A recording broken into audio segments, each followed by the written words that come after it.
Hello there guys, what is going on? Son of Chelsea back here again for another video. Hope you're all doing well and keeping safe. As you can see by that title, we're going to be doing something really interesting today, going through every Chelsea first team player and giving you my rating out of 10 for them this season so far, but it could be the full season. I've wanted to do this for a while, so we're going to get into that today, but make sure you hit that subscribe button and the notification bell if you haven't already, to make sure you never miss an upload about Chelsea FC. As ever, thank you for the support on the recent videos. It really means a lot. Now we're climbing towards 6k, which is the next goal, so let's hope we can reach that soon. But let's get into it because we've got a lot of players to get through. So firstly, Kepa. Now, Kepa has been considered by some a flop this season. The Spaniard has raised a lot of doubts about his capability to be Chelsea's long-term number one. Looking at his stats, he's played 33 games this season. He's had 8 clean sheets. And of course, the XG and the stats about him this season really aren't pleasant to look at, especially for a keeper that Chelsea have invested so much in, a keeper who should be one of the best in the world, or at least becoming one of the best in the world. He had that period out of the team recently when Frank Lampard brought in Willy Caballero. There's clearly concerns over him for a number of reasons. His ability to dominate his area, be convincing, his ability to save shots as well. You know, there's a sense that there's a lot of times where he gets his hand to a shot but can't keep it out. But as I've argued before this season, is I believe maybe those stats are a little bit deceiving, considering the amount of shots and amount of chances our defence have given up this season. But it can't be a good season for Kepa so far. It has to be a bit of an average one, to be honest. I'm not going to be that harsh on him, but I am going to give him a 5 out of 10. I think his recent form definitely elevates him a bit. I think that response against Liverpool and Everton was really good personally from him, especially against Liverpool. So I'm going to give him a 5 out of 10. I think that's a fair assessment of his season. For a keeper of his ability, he should be doing a lot better. Let's move on now to Willy Caballero. 9 appearances, 1 clean sheet. Can't really sniff at Caballero. You know, I think he has never really let Chelsea down. You know, he's a safe pair of hands in a lot of ways. He's come in for Lampard and, you know, did a decent job really, made some really good saves. But unfortunately, just because of the structure of our defence recently, still conceded goals. I'm going to give him a 7 out of 10. I don't think he's done much wrong. I think he'll probably move on in the summer with his contract expiring. And, you know, he's had some good days for Chelsea, definitely. But I think, you know, his best days are obviously behind him. So I'm going to give him a 7 out of 10. He hasn't had a lot of time to play, so that's why I'm giving him that score. Now let's move on to right backs and Dave. Cesar Azpilicueta. In a lot of ways, Chelsea's captain and Mr. Reliable. I think this season I've been really impressed by him because he has had that challenge with Reece James of keeping his place, retaining his place as Chelsea's starting right back. And at times he has fallen behind Reece James and had to sit out, but he still retained his place. And I think after such a struggle earlier on in the season, I think it's been really impressive to me how Dave has continued to be professional, continued to do the right thing, lead by example, and kept himself within the team. Got a lot of appearances, 37 appearances this season, 4 goals, 3 assists. I'm going to give him quite a high rating here, 8 out of 10. I think he's performed really well and he's a player definitely, at least for one more year, you've got to have in the squad. Really good character. And then his competition, his main competition, and really the person he's going to be passing the torch to very soon, Reece James. What an impressive young player this is. A player that a lot of people are excited about at Wigan. He's coming in, he's impressed so well this season. And his attacking, you know, his influence in games, those assists, 4 assists already, 2 goals to his name, and you feel like next season he can get even more assists. I mean, to be fair, those stats are a bit harsh because considering some of the balls he's delivered this year, crosses into the box, he should have way more assists than that. So let's hope next season, if Chelsea are a bit more clinical in the final third, he will get more assists and he's going to be Chelsea's future right back. I hate using the term generational, but I definitely believe Reece James can be a focal point of Chelsea's team for a number of years now if he continues the form he's in. So I'm going to give him an 8 out of 10, just like Dave. I think both of them are competing really well, and Reece James definitely is the future of Chelsea. Now let's move on to the centre-backs. Antonio Rudiger. Now, Rudiger, I have to take into consideration, he didn't really get into full fitness until, what was it, about December time. But I have to say it's been really disappointing, I think. He's one of my favourite players. I've got a shirt with his name on the back. And he's a favourite, you know, character in the dressing room. I love seeing Rudiger play for Chelsea. But he really hasn't been able to recapture some of that form. And a lot of people are concerned with if Chelsea are going to improve in this area, has have we seen Rudiger's best days in a Chelsea shirt? You know, can he still offer something? Is he good enough to be in Chelsea's best defence? Recently he has. He was a starter for Chelsea in the previous 2 games, 2 clean sheets. So I definitely think Rudiger's still got that within him. But he may need a better partner with him. But we have seen in the past Rudiger, when he was fully fit before with Sarri, had a really good year. And I think the year even before then, when he arrived first under Conte, he's impressed. I like his physicality. I like his character. But definitely this season simply hasn't been good enough. I think he hasn't been as dominant and assertive in that area, which is something Chelsea across the board in defence haven't been. So I'm going to give him a 6 out of 10, just above average, just about average really, because I think that's fair. Let's move on to Fikayo Tomori, who I think has been one of Chelsea's best defenders this year. 22 appearances, and to be honest, I think that's lower than what many would have expected, at least pre-Christmas. He's one of Chelsea's best, most consistent defenders. Clean sheet 6, goals 2, assists 1, and I'm going to give him an 8 out of 10. You know, I think he's performed really well. He's so cool and composed on the ball. I think he looks like a player that's only going to grow from strength to strength, and of course he hasn't been in the team as much recently, but let's hope next season he'll grow again. Frank will give him more minutes because he has impressed this season. There's still shaky moments, but he's a young player, and I think definitely in that period, October to November, which is Chelsea's best winning run, Tomori was at the heart of defence. So I think he's been really impressive. So 8 out of 10 for him. Christensen, I'm going to give a 6 out of 10. Still is a player that is still young, still coming into the prime of his career. You know, he still has things to learn, but still struggles for consistency and struggles to be selected consistently. He's had that across the board at Chelsea. Maybe there's a bit of luck there, and maybe senior players ahead of him in the past that have been chosen, but I think there are still impressive attributes to Christensen. I think he's had some impressive performances, but you feel like in this very stacked area, with Ampadu coming back, could Christensen be one of the ones to get eventually cut and sent maybe on loan or be sold? Not sure. I think Christensen, it's a big time for him potentially next season. I think it's going to be a make or break season for him, definitely in his Chelsea career. So 6 out of 10. Kurt Zouma, along with Tomori, probably one of Chelsea's best defenders. Most underrated, I think. A lot of people underrate Zuma's performances. Sort of gone under the radar. 33 appearances, 3 clean sheets, 1 goal and 3 assists. I'm going to give him an 8 out of 10 as well. I think the fact that both him and Tomori were the centre-back pairing during our best winning run, I think you have to put them top of the list. And it's a centre-back pairing I'm a bit shocked we haven't seen more of, to be honest. But, you know, him and Rudy definitely formed a good partnership before Premier League got suspended. So I'm going to give him 8 out of 10 there. Let's move on to the left-backs. Marcos Alonso, I'm going to give a 7 out of 10. To be honest, earlier in the season, I didn't think Alonso was going to get back in the team, but because of Emerson's form and the form of himself, to be honest, you know, 20 appearances, 6 clean sheets, 4 goals to his name, and that is the thing that really elevates Marcos Alonso in this list. You know, he has that ability to be really influential and effective in the final third, and I think that could potentially keep him at Chelsea if Emerson was to leave as a backup. But definitely, I think 7 out of 10, solid year. He's a player, it's an area Chelsea need to strengthen on, definitely, but I think, as you've seen, Marcos Alonso, a specialist player, especially as a wing back, he sort of transforms into a brilliant player, and it's probably proved a few people wrong, but I still feel his time at Chelsea is getting close to be over. Definitely as a first team player, regular first team player. Moving on to Emerson, this is disappointing, I think, because Emerson started the season really well, one of Chelsea's best performing players, but he got that injury and really hasn't recovered since. He hasn't looked the same and has fallen out of favour from Frank Lampard. I don't think he started a Premier League game since like January. I think it was that Arsenal game, that 2-2. Where he didn't play his best, and I don't feel that Emerson really has much of a future at Chelsea. I have to be honest, I think Chelsea will be looking to offload him in the summer, so I'm going to give him a 5 out of 10 because I think that's fair. Billy Gilmore, this is a bit sort of unfair in terms of other players because of course there's so little to go off in truth. He has 7 appearances, 0 goals, 0 assists, but those final 2 performances against Everton and Liverpool were absolutely mesmerising. So he's going to get a 9 out of 10, but you have to put that in context because he hasn't had a lot of time, but can be the future of Chelsea's midfield. What a midfield maestro he was in those 2 games. And if he can be anything like that moving forward, he's going to be an absolute gem for Chelsea. A brilliant player, especially during those 2 games. So let's hope he goes from strength to strength now. Also in midfield, Jorginho, 37 appearances, 7 goals, 2 assists. I'm going to give Jorginho an 8 out of 10. I think you've got to look at the story of Jorginho at Chelsea and understand all the scrutiny and criticism and speculation about his career after Sarri left. He responded so well. I think you saw a real character there. He's got vice captaincy. He may even take the captaincy next year, considering if he's starting or not. I think he could be the leader next year.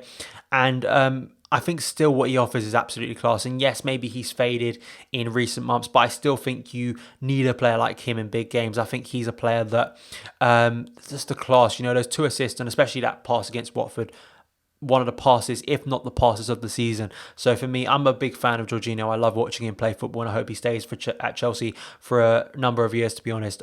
Whether that will happen or not, we'll have to see with his age and other players competing with him. But I'm going to give him an 8 out of 10. N'Golo Kante, it's going to be a 5 out of 10, which is incredible to think I'd be giving N'Golo Kante anything lower than like a 7 out of 10 or even an 8 out of 10 because of his consistency. But as you can see, appearances, only 22 this year, and that's because of such an injury-plagued year. That is the thing that has really defined this season for N'Golo Kante.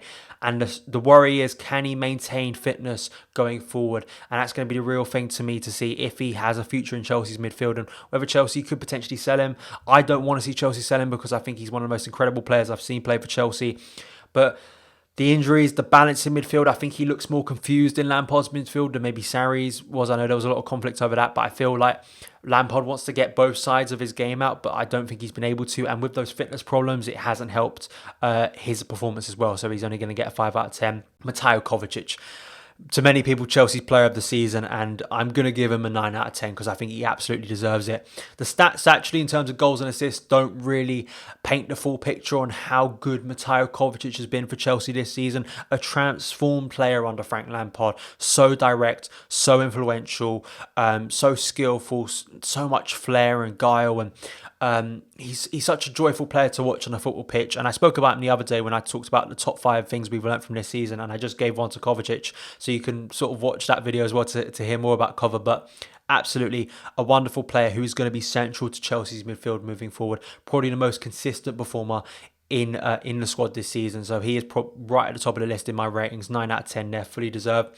Ross Barkley, I'm going to give him a 7 out of 10. I probably wouldn't have given him a 7 out of 10 a couple months ago, but he really came into form just before Premier League got suspended and scoring those goals, scoring that goal against Liverpool and having a run of really good performances, which is something consistency-wise we haven't seen from Barkley in a Chelsea shirt, but he was doing stuff that we hoped he could be more controlled in midfield and knowing what he was going to do midfield. I think that was the thing that I think that Barkley really impressed me by, and I think that's why I'm going to give him a 7 out of 10. His future is, I still think, a little bit uncertain because not only you have players like Ruben coming back into fitness and whoever else is going to feature in that midfield, whether it's going to be a midfield 3, but definitely for him, he's put himself right in line to get more starts under Frank Lampard and maybe stay at Chelsea for another year and get more first team minutes under Lampard. So surely I think he's earned a spot there. Moving on to Mason Mount, one of Chelsea's top performers as well. 41 appearances for a player of his age. That is ridiculous.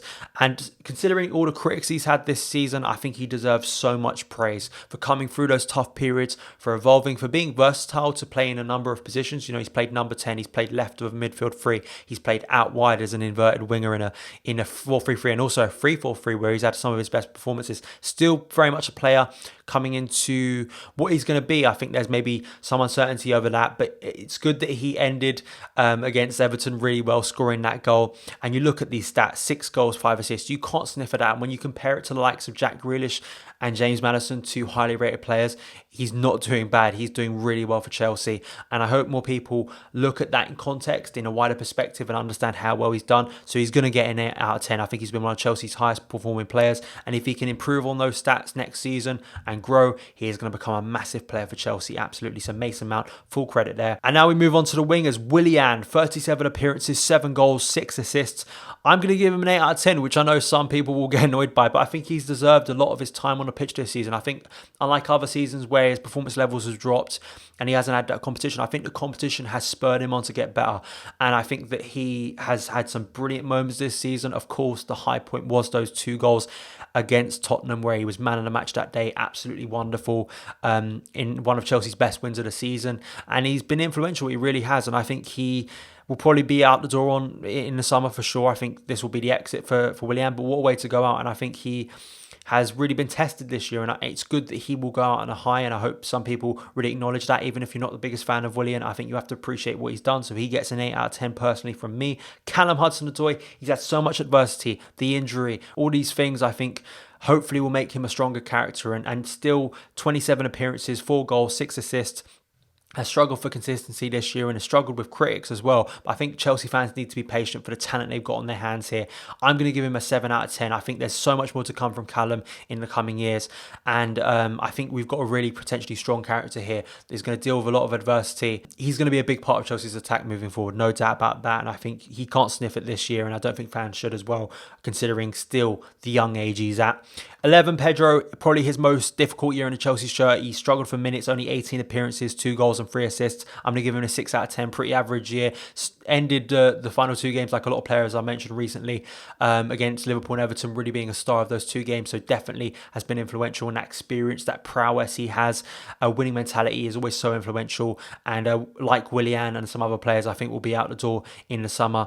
But definitely Pedro, 6 out of 10 for me. Christian Pulisic, the shame of Christian Pulisic is that he has been one of Chelsea's probably top 3 or 4 performers this year, but the struggles with injury have meant he hasn't really been able to assert himself. But when you look at these stats, 6 goals and 6 assists, you cannot complain at those stats really. When you compare him to other right wingers who have come into the league this year, he had those struggles early on to get minutes under Frank Lampard, but when he got his chance, absolutely did he take it. That stunning performance at Turf Moor, the goals and the anticipation he showed during that winning run and during when he was in the team, I think he's been so influential for Chelsea. And the hope is, with a full season, maybe a fitness ahead of him next year, if he can double those numbers, if he can get to double figures in goals, we'll be laughing really well. I think he is going to be a big player for Chelsea, and maybe a player that people have forgotten about, but he was one of Chelsea's brightest stars this year. So he definitely deserves for me an 8 out of 10 in this list. Now let's move on to the strikers.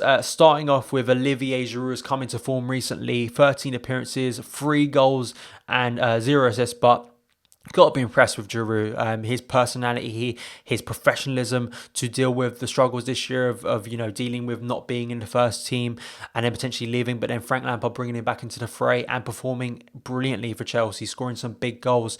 I'm going to give him a 7 out of 10. I'm sure it depends. I mean, we don't know what's going to happen with the rest of the season, if there is a rest of the season, and then how that happens with his contract. He could potentially still leave, one of those players that leaves after his contract expires. I think the club could potentially give him an extension to that contract because I do believe he's a valuable player in the squad. But 7 out of 10 I think is fair for him.